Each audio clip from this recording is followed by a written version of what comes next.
کبھی انسان کی اپنی ذات میں کوئی تکلیف ہوتی ہے کہ بیماری ہوتی ہے، کوئی نگاہ میں کمزوری ہو جاتی ہے، کسی خاص آرگن کی تکلیف ہو جاتی ہے، کسی کو ہارٹ کی پرابلم ہو جاتی ہے، کسی کو کڈنیز میں کوئی مسئلہ ہو جاتا ہے، کسی کو ہڈیوں کا، کسی کو سکن کا.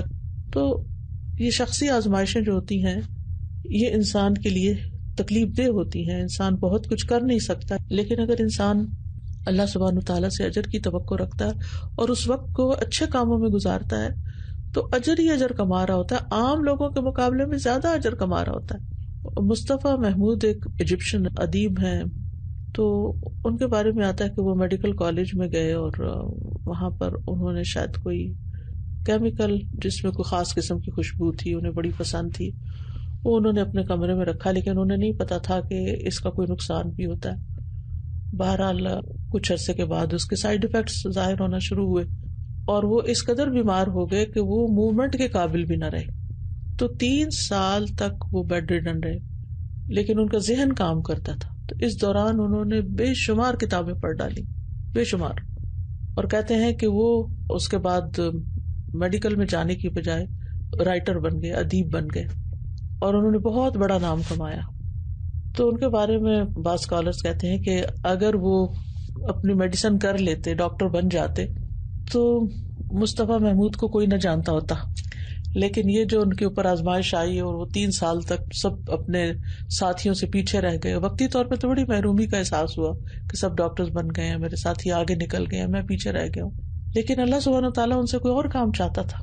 تو بعض اوقات ہماری زندگی میں رکاوٹیں آتی ہیں، وہ اس لیے آتی ہیں کہ ہمیں صلاحیتیں کچھ اور ملی ہوتی ہیں اور ہم نے اپنے لیے کوئی غلط راستہ منتخب کر لیا ہوتا ہے. تو اللہ سبحانہ تعالیٰ اس سے ہمیں پھیر دیتا ہے، اس سے ہٹا دیتا ہے اور کسی بہتر چیز کی طرف لے جاتا ہے. بہت سے لوگوں کا آپ نے واقعہ سنا ہوگا کہ کس طرح وہ دین کی طرف آ جاتے ہیں جب ان کی زندگی میں کوئی رکاوٹ آ جاتی ہے، کوئی مشکل آ جاتی ہے.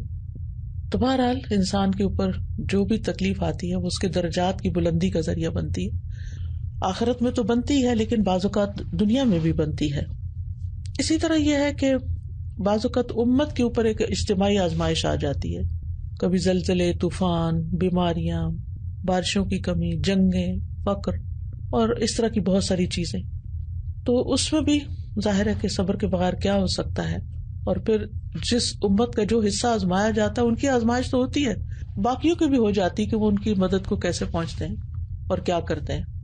الحمدللہ جب 2005 میں زلزلہ آیا تھا تو اللہ نے ایک آپ ساتھیوں نے بہت بڑا کردار اس میں ادا کیا تھا کہ جو لوگ گھروں سے بے گھر ہو گئے تھے ان کی مدد کی. اور آزمائش کا جاری ہونا اللہ کی سنت ہے اور یہ نبوت کی میراث ہے.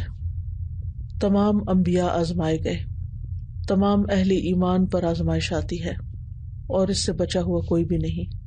سورۃ البقرہ میں اللہ تعالیٰ فرماتے ہیں وَلَنَبْلُوَنَّكُمْ بِشَيْءٍ مِّنَ الْخَوْفِ وَالْجُوعِ وَنَقْصٍ مِّنَ الْأَمْوَالِ وَالْأَنفُسِ وَالثَّمَرَاتِ وَبَشِّرِ الصَّابِرِينَ. اور یقیناً ہم تمہیں خوف اور بھوک اور مالوں اور جانوں اور پھلوں کی کمی میں سے کسی نہ کسی چیز کے ساتھ ضرور آزمائیں گے. اور اے نبی صلی اللہ علیہ وسلم ایسے صبر کرنے والوں کو خوشخبری دے دیجیے. تو بہرحال یہ تو اللہ سبحانہ تعالیٰ کی طرف سے ایک اعلان ہے کہ آزمائش ضرور ہوگی. سورۃ محمد میں بھی آتا ہے وَلَنَبْلُوَنَّكُمْ حَتَّى نَعْلَمَ الْمُجَاهِدِينَ مِنْكُمْ وَالصَّابِرِينَ وَنَبْلُوَ أَخْبَارَكُمْ. اور ہم ضرور ہی تمہیں آزمائیں گے یہاں تک کہ تم میں سے جہاد کرنے والوں کو اور صبر کرنے والوں کو جان لیں اور تمہارے حالات کو بھی آزمائیں گے. وَنَبْلُوَ أَخْبَارَكُمْ یعنی حالات میں جو روزمرہ زندگی کے ہوتے ہیں ان میں بھی آزمائش ہوگی. ہر انسان کی آزمائش ہوتی ہے وہ اس کے دین کے حساب سے ہوتی ہے. جب اللہ تعالیٰ اپنے کسی بندے سے محبت کرتا ہے تو اسے آزما لیتا ہے. تو اس لیے آزمائش پر اللہ تعالیٰ کے بارے میں حسن ظن رکھنا چاہیے. ہم میں سے اکثر لوگ یہ سوچتے ہیں کہ پتہ نہیں اللہ تعالیٰ بھی مجھ سے محبت کرتے ہیں یا نہیں. تو جب کوئی مشکل وقت آئے یا کوئی تکلیف آئے یا کوئی امتحان آئے تو اس کو اس بات کی علامت سمجھیں کہ اللہ تعالیٰ آپ سے محبت کرتا ہے. اور پھر ہر انسان کی آزمائش اس کی دینی حالت کے مطابق ہوتی ہے. سعد بن ابی وقاص روایت کرتے ہیں کہ میں نے رسول اللہ صلی اللہ علیہ وسلم سے پوچھا سب سے زیادہ سخت آزمائش کن لوگوں پہ آتی ہے؟ آپ نے فرمایا انبیاء پر، پھر درجہ بدرجہ عام لوگوں پر. تو انسان پر آزمائش جو ہے اس کے دین کے اعتبار سے آتی ہے. پھر اگر اس کے دین میں پختگی ہو تو اس کے مصائب میں مزید اضافہ کر دیا جاتا ہے، اور اگر دین میں کمزوری ہو تو اسے اس کے دین کے حساب سے آزمایا جاتا ہے.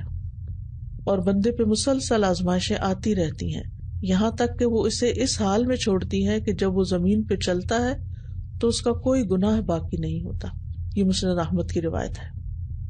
تو خوش قسمت ہے وہ شخص کہ جو دنیا سے اس حال میں جائے کہ اس پر کوئی گناہ باقی نہ ہو، اور وہ اپنا صاف ستھرا نیکیوں کا اعمال نامہ لے کر اللہ سبحانہ و تعالیٰ کے حضور حاضر ہو کہ اللہ تعالیٰ اس کو دیکھے اور خوش ہو جائے.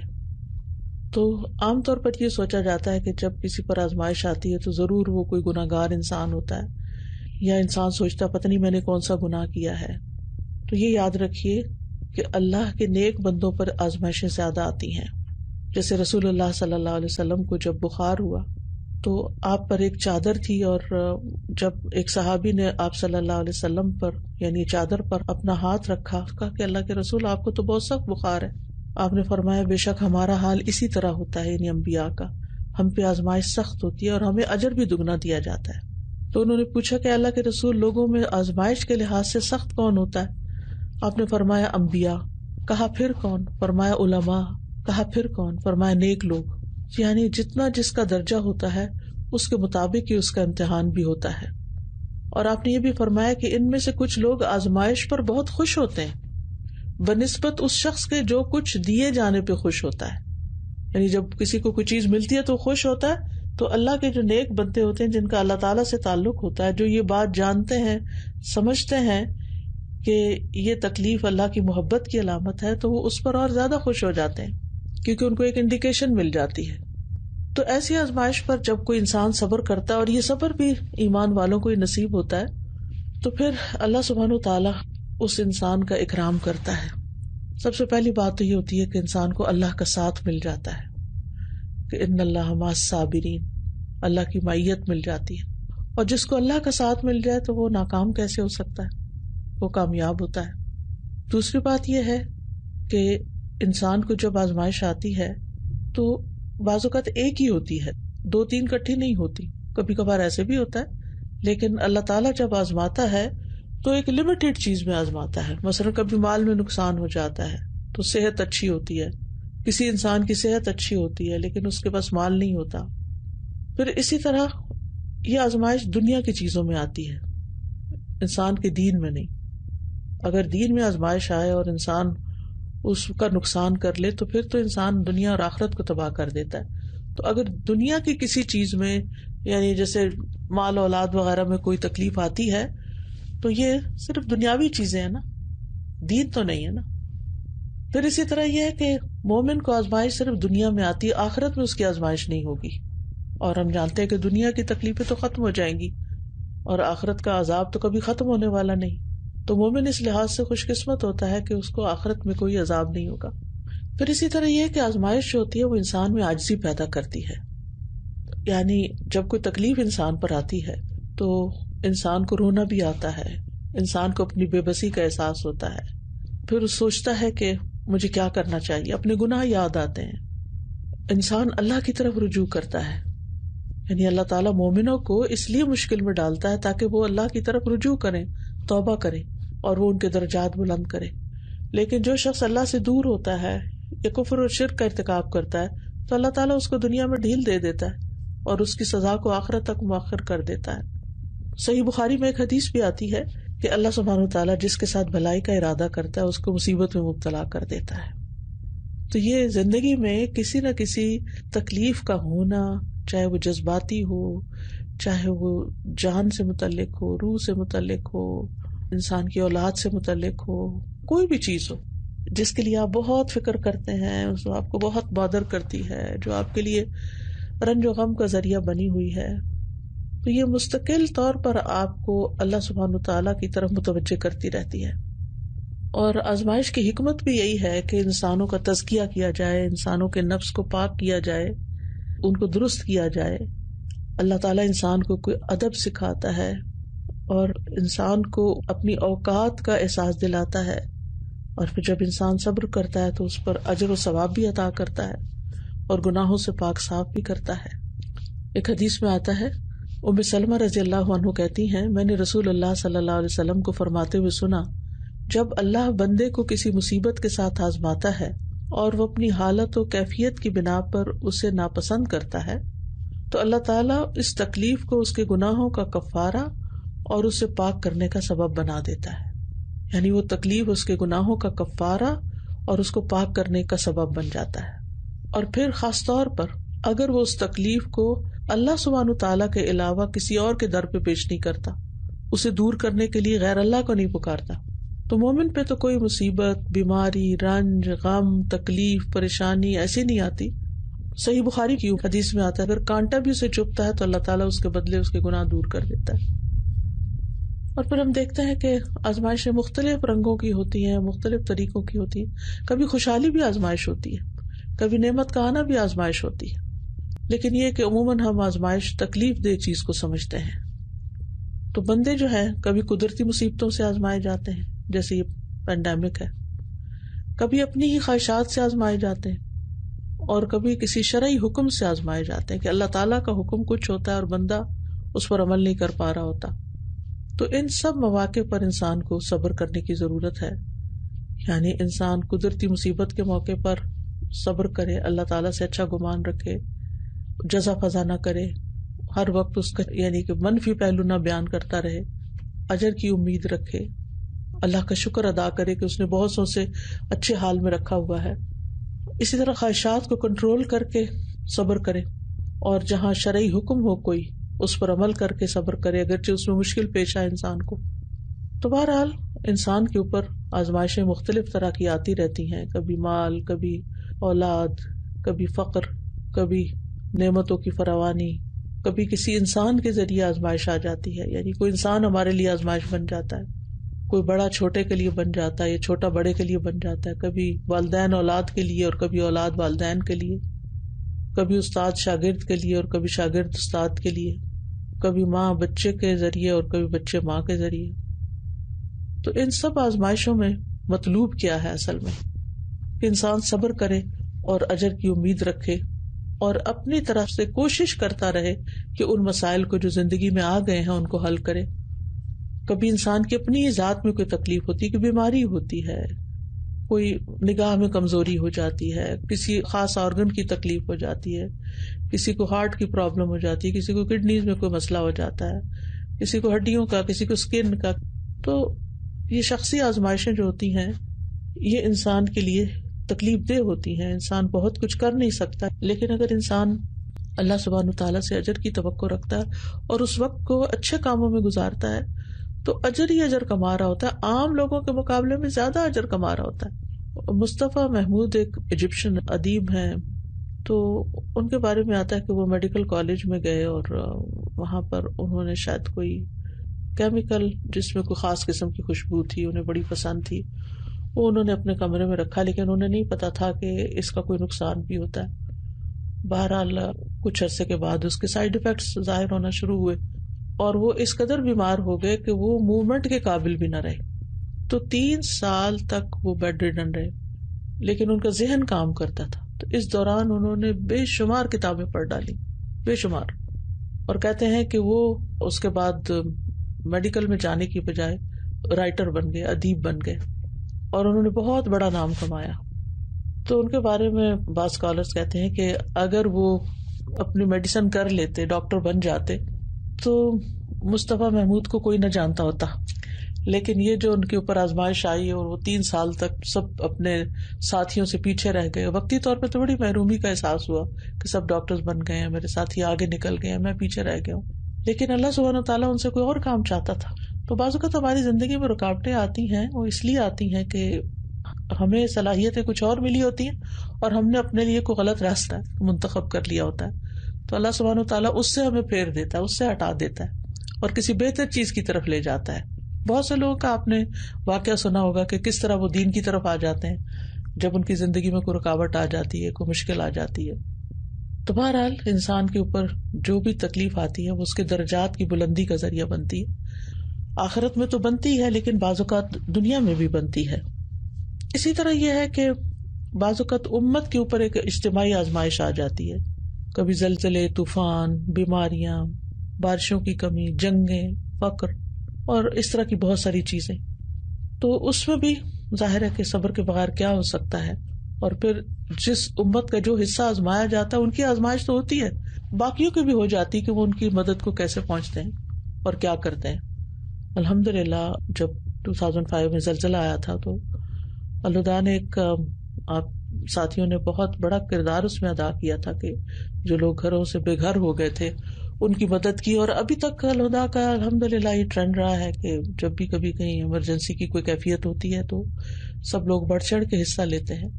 اسی طرح جو غربت کے مارے ہوئے لوگ ہیں ان کی تکلیفیں دور کرنے کے لیے یا اور اسی طرح کی جو آزمائشیں آ جاتی ہیں، اجتماعی آزمائشیں، تو ہم سب کا فرض بنتا ہے کہ ہم ان میں دوسروں کے کام آئیں.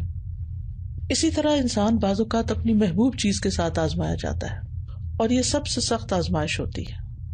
انسان بعض اوقات اپنے گھر کے اندر ہی اپنے اولاد سے جیسے بہت محبت کرتا ہے تو اس کی نافرمانی سے اور اس کے بگاڑ سے آزمایا جاتا ہے. شوہر بیوی سے محبت کرتا ہے لیکن بیوی رسپونڈ نہیں کرتی، اب وائس ورسا. پھر اسی طرح اور بھی ایسی چیزیں ہوتی ہیں، انسان زندگی میں کچھ کرنا چاہتا ہے، کچھ بننا چاہتا ہے، وہ بن نہیں پاتا، تو اس وقت انسان کے لیے بڑی تکلیف دہ صورتحال ہو جاتی ہے. تو ایسی چیزوں میں بھی انسان کو اللہ کی طرف رجوع کرنا چاہیے، اگرچہ اس کیفیت سے نکلنا بڑا مشکل ہوتا ہے لیکن بہرحال ناممکن کچھ بھی نہیں. بعض اوقات تکلیف جو ہے یہ آزمائش ہے وہ گناہوں کی وجہ سے آتی ہے. تو لوگوں کے پھر دو رویے ہوتے ہیں، یا تو صبر اور اجر کی امید رکھتے ہوئے توبہ کر لیتے ہیں، یا پھر دین سے اور دور ہو جاتے ہیں اور غم کا شکار ہو جاتے ہیں، ڈپریشن کا شکار ہو جاتے ہیں، اور شیطان ان کا یہ کام ان کے لیے بڑا مزین کر دیتا ہے. تو ایمان والے کے اوپر جب آزمائش آتی ہے تو وہ صبر اور اجر کی توقع اور توبہ کے ساتھ اللہ سبحانہ تعالیٰ کے قریب ہو جاتا ہے. اور جب کسی کمزور ایمان والے پہ یا کسی کافر یا مشرک کے اوپر آزمائش آتی ہے تو وہ اللہ تعالیٰ سے ناراض ہو کر اس سے اور دور ہو جاتا ہے. تو آزمائش کے بعد جو توبہ کرنے والے لوگ ہوتے ہیں وہ سب سے بہترین ہوتے ہیں. وہ حدیث میں آتا ہے نا کہ آدم کا ہر بیٹا خطا کار ہے اور بہترین خطا کار توبہ کرنے والے ہیں. تو جب آزمائش آتی ہے تو لوگوں کے مختلف ریئیکشنز ہوتے ہیں، ان کی مختلف حالتیں ہوتی ہیں. ایک وہ ہوتا ہے جو آزمائش کا سامنا ناراضگی کے ساتھ کرتا ہے، پھر ایک سچا مومن ہوتا ہے جو صبر کے ساتھ آزمائش کا سامنا کرتا ہے، اور ایک وہ ہوتا ہے جو راضی رہنے والا ہوتا ہے، رضا کے ساتھ کرتا ہے، سر تسلیم خم کر دیتا ہے، اجر کی امید رکھتا ہے. اور ایک وہ مومن ہوتا ہے جو آزمائش کے موقع پر شکر اور تعریف کرتا ہے اللہ کی، اور یہ سب سے بلند درجہ ہوتا ہے. یہ انبیاء اور صالحین کا مقام ہے کہ کس طرح وہ تکلیف آتی ہے تو پھر بھی ان کے اندر جو عاجزی اور انکساری پیدا ہوتی ہے اور اللہ کی محبت میں اضافہ ہو جاتا ہے. آپ میں سے ہر ایک سوچے کہ کون سا ایسا موقع تھا جب کوئی تکلیف آئی تو آپ نے کثرت سے اللہ کا شکر ادا کیا کہ اللہ تیرا شکر کہ تو نے اس سے بڑی تکلیف نہیں دی، تیرا شکر کہ تو نے اس موقع پر میرا ایمان مضبوط رکھا، تیرا شکر کہ اس کے ذریعے تو نے مجھے علم دیا کہ تو مجھ سے محبت کرتا ہے. تو ان احساسات کے ساتھ وہ زیادہ سے زیادہ اللہ تعالیٰ کا شکر ادا کرتا ہے. تو بہرحال ہمیں دیکھنا چاہیے کہ ہم کس درجے پر ہیں، ہم کیا کرتے ہیں.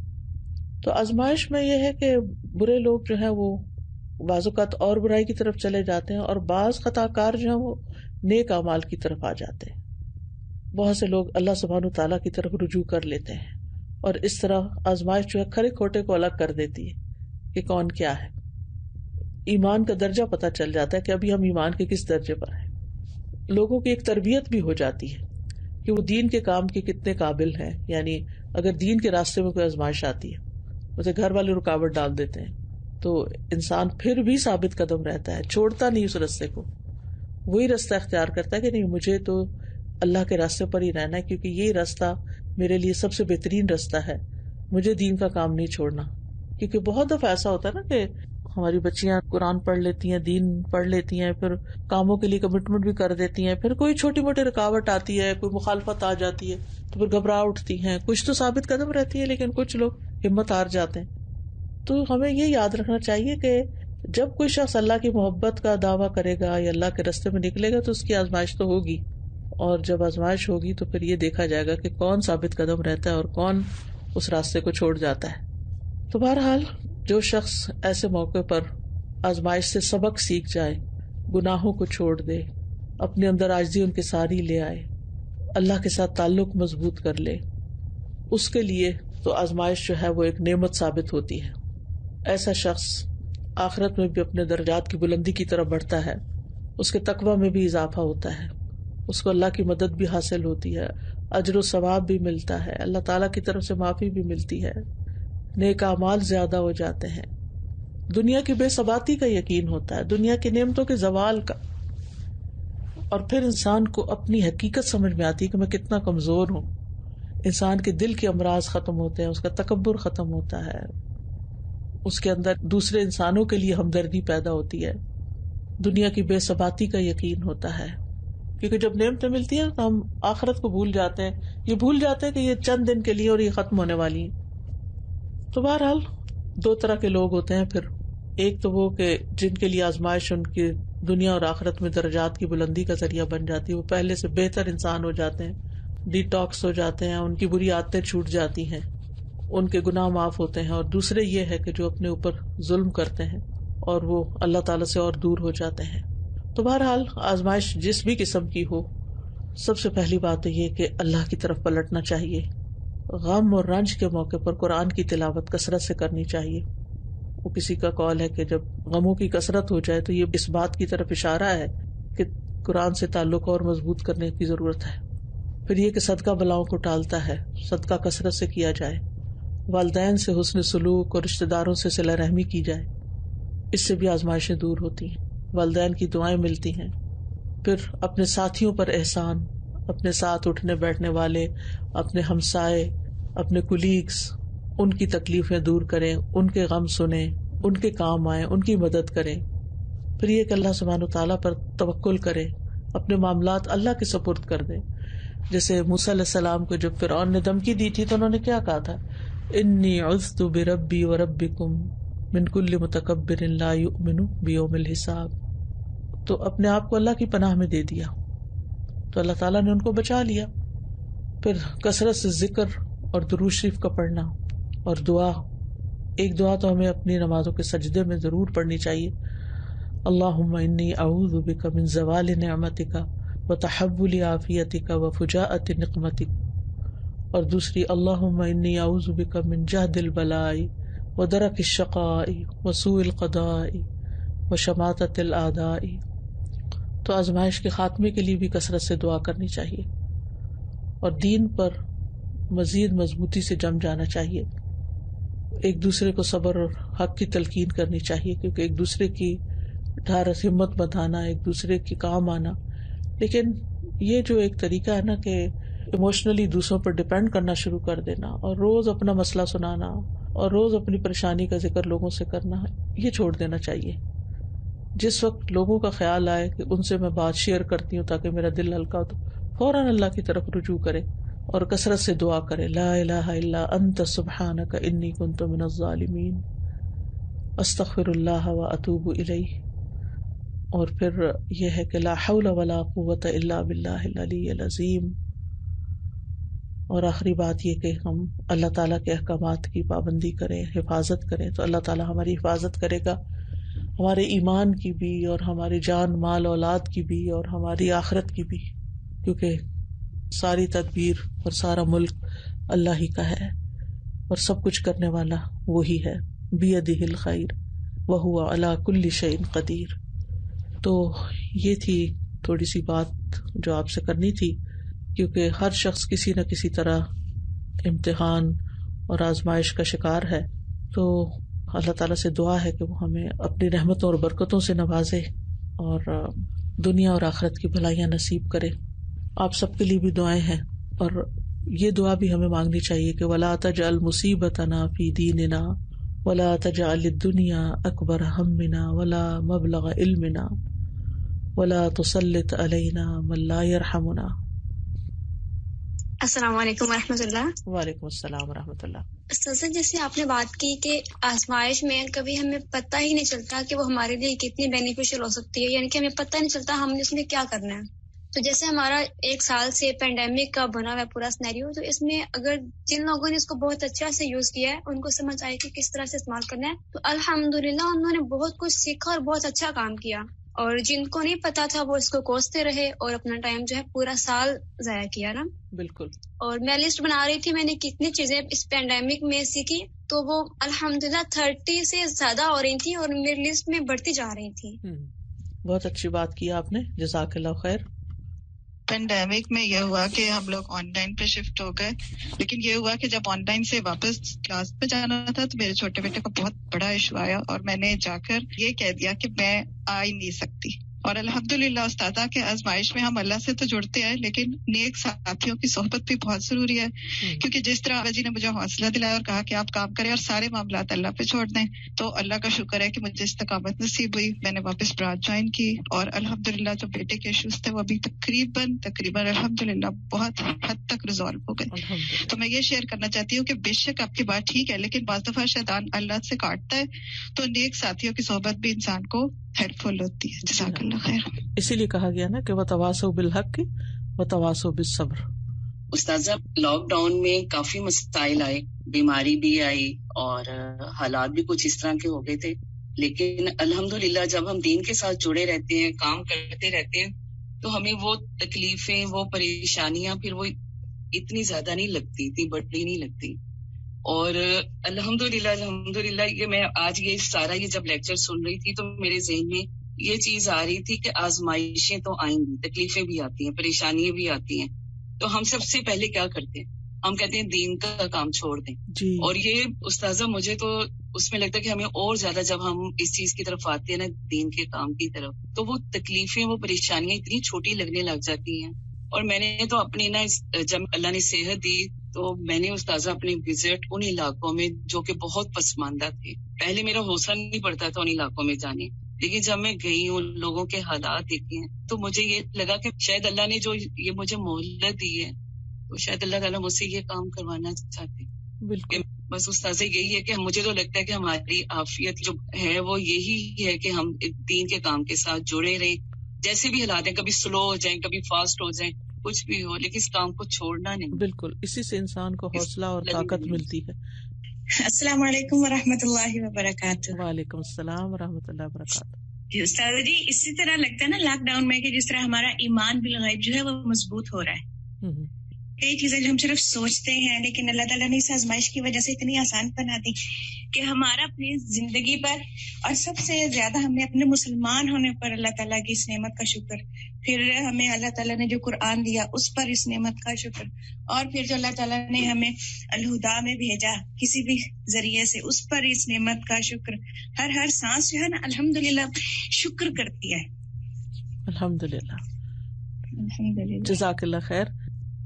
استاذہ مجھے تقریباً 10 سے 12 سال ہو گئے الحمدللہ الہدا سے جڑے ہوئے، تو یہ جو فیز رہا اس میں سب سے زیادہ مجھے بینیفٹ جو ہوا، میں تھی اسکول وزٹ میں، تو اسکول میں ٹیچنگ بھی کرتی ہوں، تو الحمدللہ اس میں اسکول والوں نے بھی بہت زیادہ ارینج کروا دیا گیا، اسپیکرز وغیرہ لگ دیے گئے، تو مائک پہ دعائیں خصوصی طور پہ کرنے کی طرف انہوں نے بہت زیادہ فوکس کروایا. اور الحمدللہ یہ صرف میں سمجھتی ہوں کہ قرآن سے جڑنے اور الہدا سے جڑے ہونے کی وجہ سے جو دعائیں یاد تھیں وہ منگوائی گئی، خاص طور پہ پورے پینڈیمک کے دوران.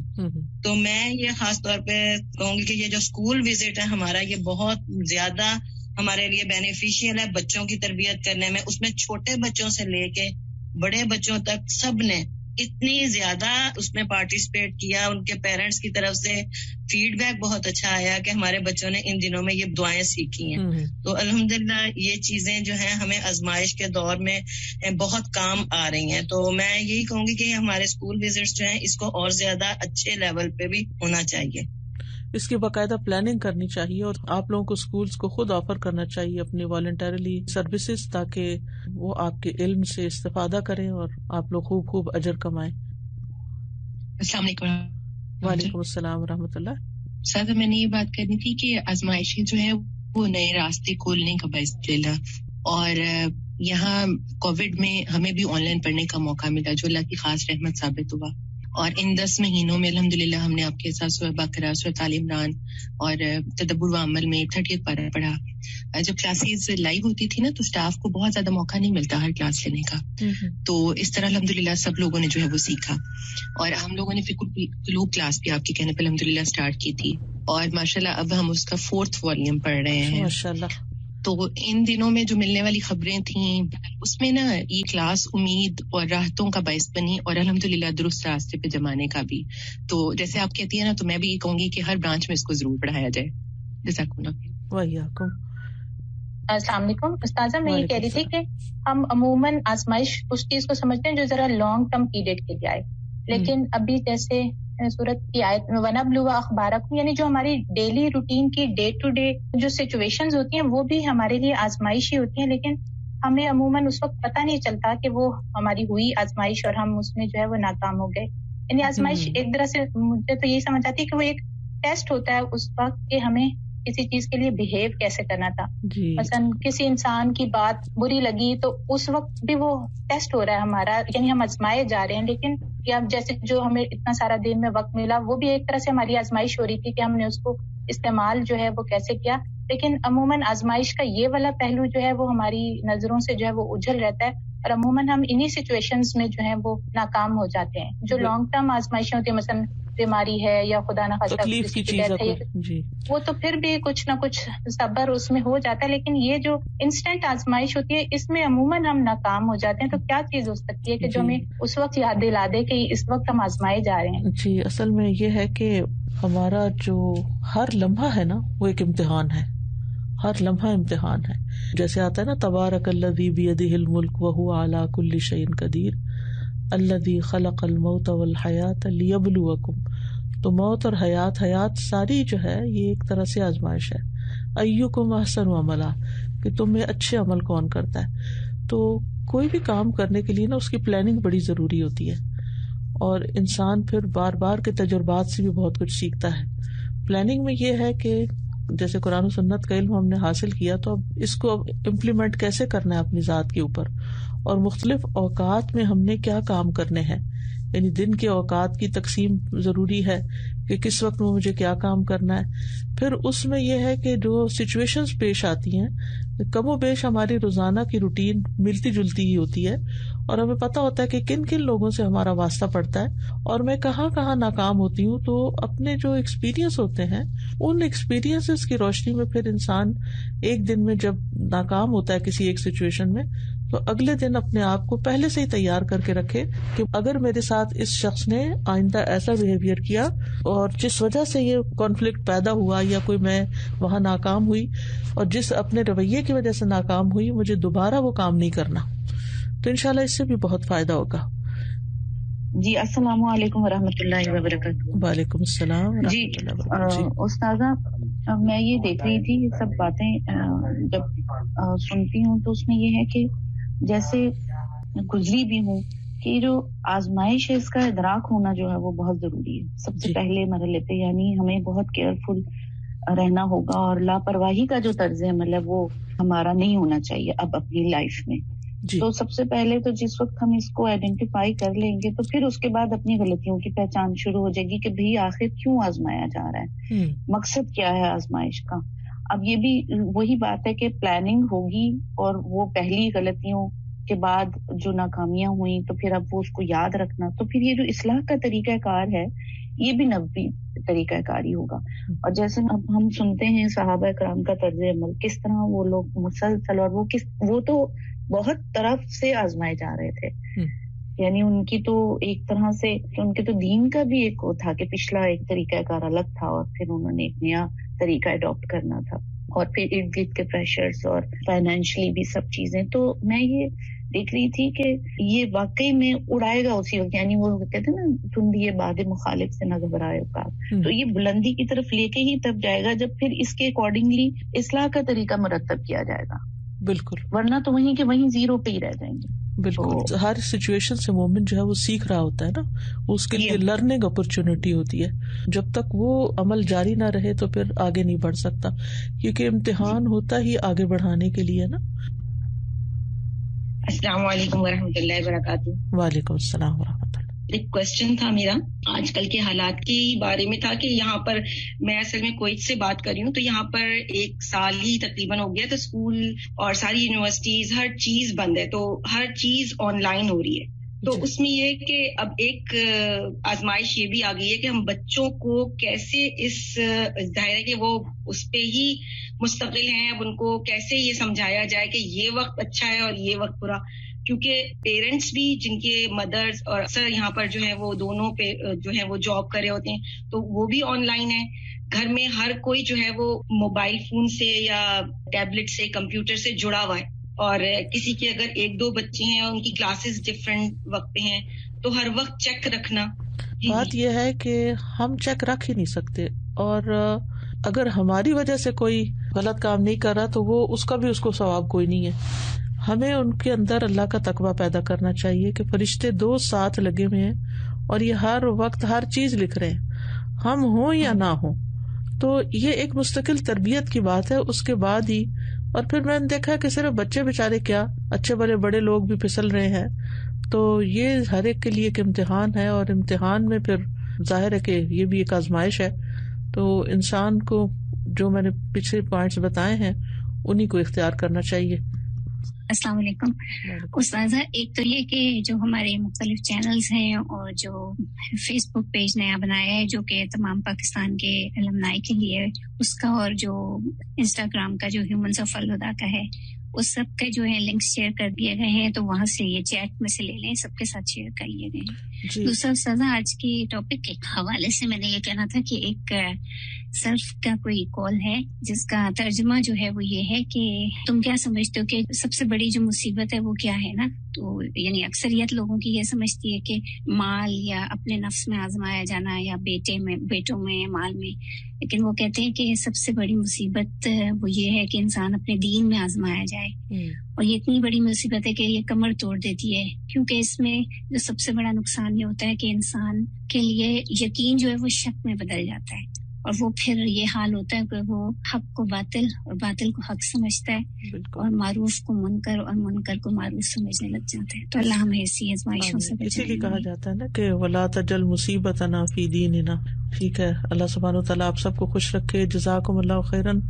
میں ٹیک ٹیم کا بھی شکریہ ادا کرتی ہوں، یاسمین جی کا شکریہ ادا کرتی ہوں کہ جنہوں نے بہت اچھے طریقے سے یہ ساری میٹنگ کوآرڈینیٹ کی، آرگنائز کی.